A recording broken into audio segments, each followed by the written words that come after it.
ഇനി മുതൽ നമ്മൾ ഉപയോഗിക്കുന്ന ഇന്റർനെറ്റിനും ടാക്സ് കൊടുക്കേണ്ടി വരും.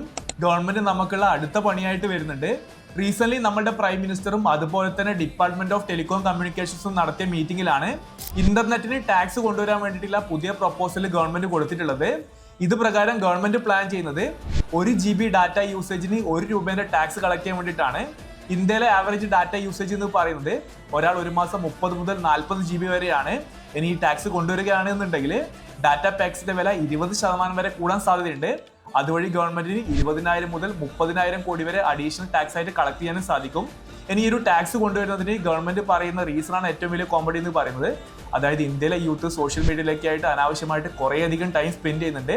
അത് സേവ് ചെയ്യാൻ കൂടി വേണ്ടിയിട്ടാണ് ഈ ഒരു ടാക്സ് കൊണ്ടുവരുന്നതാണ് ഗവൺമെന്റ് പറയുന്നത്. ബട്ട് ഇത് സ്റ്റിൽ ഇപ്പോഴും ഒരു പ്രപ്പോസലാണ്. ഈ വരുന്ന 2026 സെപ്റ്റംബറിൽ ഇത് പഠിച്ചിട്ട് റിപ്പോർട്ട് സബ്മിറ്റ് ചെയ്യാൻ വേണ്ടിയിട്ടാണ് ഗവൺമെന്റ് പറഞ്ഞിട്ടുള്ളത്. അതിനുശേഷമായിരിക്കും ഇതൊരു ഡിസിഷൻ എടുക്കുന്നുണ്ടാവുക. അപ്പോൾ ഈ ഒരു ടാക്സ് കൊണ്ടുവരുന്നതിനെ പറ്റി എന്താണ് നിങ്ങളുടെ ഒപ്പീനിയൻ? തീർച്ചയായിട്ടും താഴെ കമന്റ് ചെയ്യുക.